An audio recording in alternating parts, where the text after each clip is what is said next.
In October 2001, Polaroid Corporation filed for bankruptcy. The company that had taught the world to hold a memory in its hands 60 seconds after it happened could not pay its debts. $3 billion in value gone. And the cruelest part, the technology that killed Polaroid had been sitting in Polaroid's own laboratories for nearly a decade. They invented it, they patented it, and then they buried it. To understand how that happens, how a company can hold the future in its hands and choose to set it down, you have to go back to a man standing in the desert in 1943, watching his 3-year-old daughter ask a question that would reshape photography forever. Jennifer Land wanted to see the picture her father had just taken, right now, not next week, not after a trip to the drugstore. Now, Edwin Land looked at his daughter, then looked at his camera, and instead of explaining how film development worked, he started designing a system that would make the explanation unnecessary. Within an hour of that walk, according to Land's own account, he had worked out the chemical sequence in his head. Within 3 years, he had a working camera. Within 5, he had a company that would define amateur photography for half a century. Land was not a conventional businessman. He was a physicist who believed that science and art were the same discipline practiced by different temperaments. He held 535 patents, second only to Thomas Edison among American inventors. He ran Polaroid like a research university that happened to sell cameras, staging elaborate product demonstrations that felt closer to theatrical performance than a sales pitch. When he unveiled the SX70 in 1972, a folding, single-lens reflex camera that produced a self-developing, full-color photograph in under 2 minutes, he did it before 2,000 dealers who responded with a standing ovation.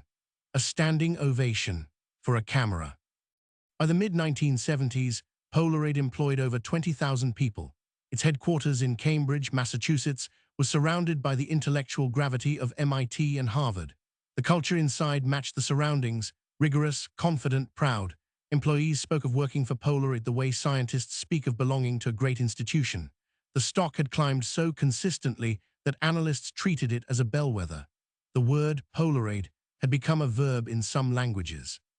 That is what peak looks like. And underneath all of it, invisible but structural, was a business model that Land himself had designed, and that would ultimately make the company impossible to save. Polaroid did not make its money selling cameras, it made its money selling film. The cameras were sold at or near cost, sometimes below. The film, the proprietary, chemically complex, impossible to replicate film that only worked in Polaroid cameras, carried margins that made the whole enterprise spectacularly profitable. Every camera Polaroid placed in the world was a small factory that would produce decades of film revenue. The model worked beautifully. It was also a trap, though nobody called it that in 1972. In 1977, Polaroid filed one of the most consequential patent lawsuits in American corporate history, suing Kodak for infringing its instant photography patents. Kodak had launched its own instant camera line, and Polaroid was not interested in sharing the market. The litigation consumed 14 years. In 1990, Polaroid won. Kodak paid $925 million in damages, at the time, the largest patent settlement ever recorded. Polaroid's engineers celebrated, the board celebrated, the legal teams celebrated.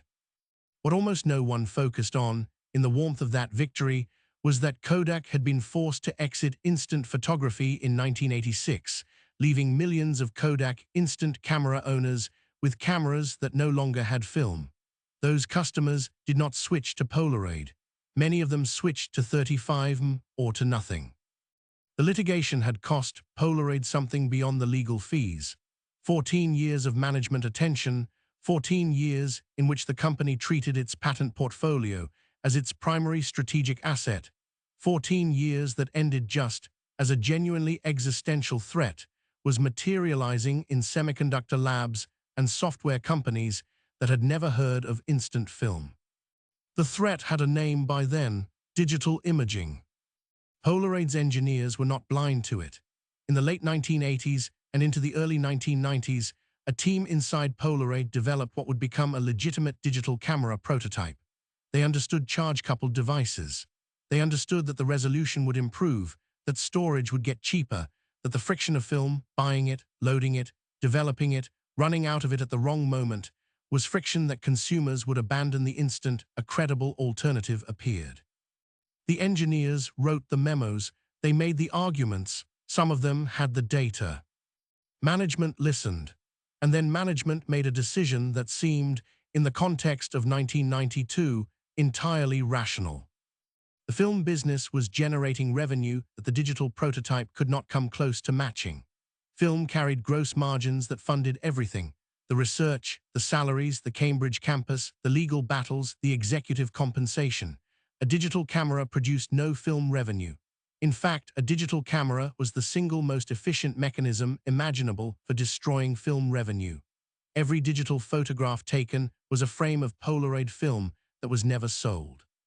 The math was not complicated. So Polaroid did not kill the digital project outright. That would have been too visible, too controversial. Instead, the company did something more subtle and more damaging. It defined digital as a complement to film rather than a replacement. The internal strategy, articulated in various forms through the mid-1990s, held that Polaroid would use digital technology to enhance and extend the film business, not to cannibalize it. Digital capture, physical Polaroid print. Best of both worlds. The assumption baked into that strategy was that consumers would always want a physical print, that the experience of holding a photograph was irreplaceable, that the market would not choose to live inside screens. It was not an unreasonable assumption in 1993. It became a catastrophic one by 1998. The executives who made this call were not fools. They were experienced, often brilliant people operating inside an incentive structure that made the decision feel like stewardship rather than denial. Their bonuses were tied to film margins. Their careers had been built on the chemistry business. The analysts covering the stock measured Polaroid against its film revenues. Every feedback mechanism inside the company rewarded protecting the existing model.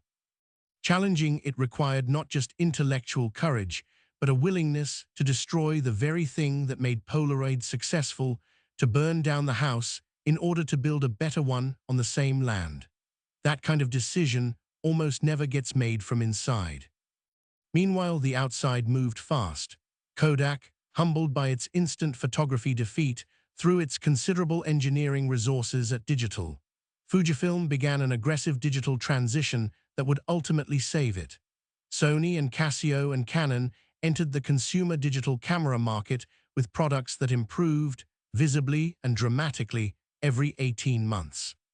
By 1996, the Apple QuickTake, itself a rebranded Fujifilm device, had shown consumers that digital photography was not a professional novelty. By 1999, Nikon's D1 had convinced working photographers that digital was not just credible but preferable. The resolution argument, which Polaroid's management had leaned on as a reason digital would not win, was losing ground every quarter. Polaroid was not standing still. To be precise about this, the company launched digital products. It had a line of digital cameras by the late 1990s. It developed a device called the Photomax that could print digital images on Polaroid paper, which was exactly the complement not replacement strategy made physical. None of it gained meaningful traction. The digital cameras were neither cheaper nor better than the competition. The printing device required consumers to take an extra step, to print at all, at precisely the moment when consumers were discovering that they might not need to print anything. The strategy assumed a consumer behavior that was evaporating in real time. Revenue began falling in the mid-1990s and accelerated toward the end of the decade.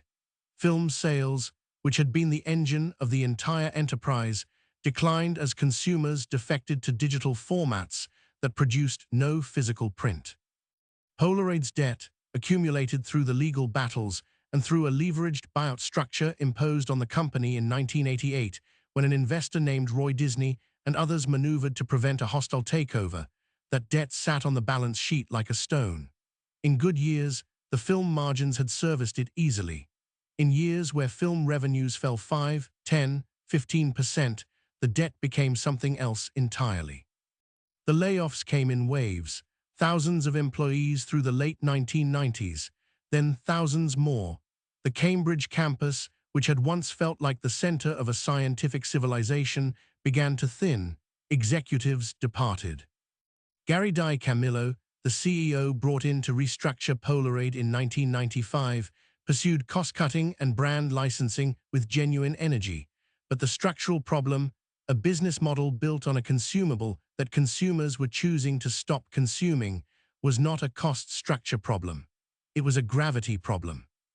On October 12, 2001, Polaroid filed for Chapter 11 bankruptcy protection.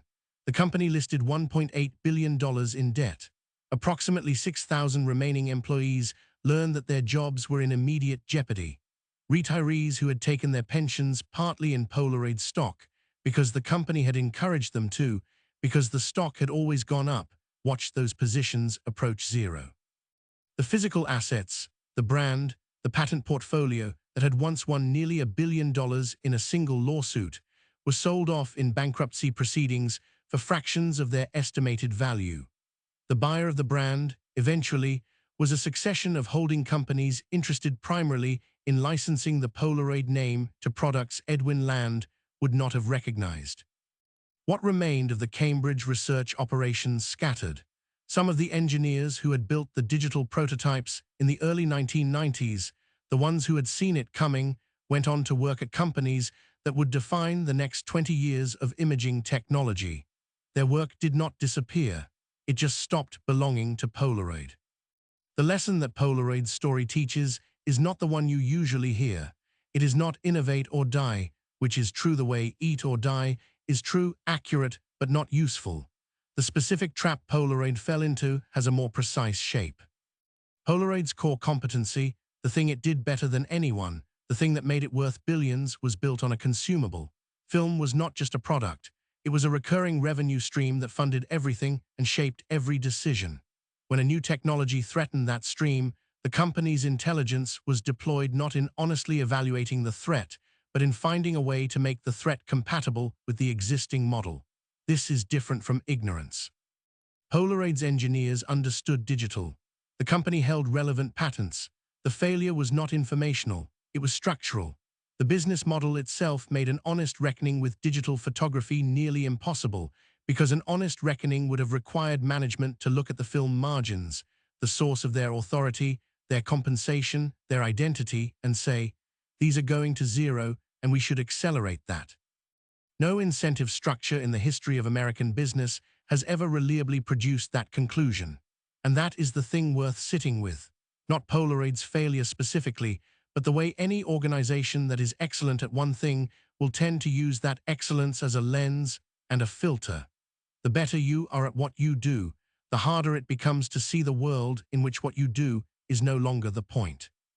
Polaroid exists today as a brand name applied to instant cameras and portable printers that work, ironically, exactly as the digital complement strategy once envisioned: phone images printed on small sticky-backed paper. The cameras are made in Asia. The chemistry is contracted out. The Cambridge campus is condominiums. Edwin Land died in 1991, just as the world he had built was beginning to come apart. He did not see the bankruptcy.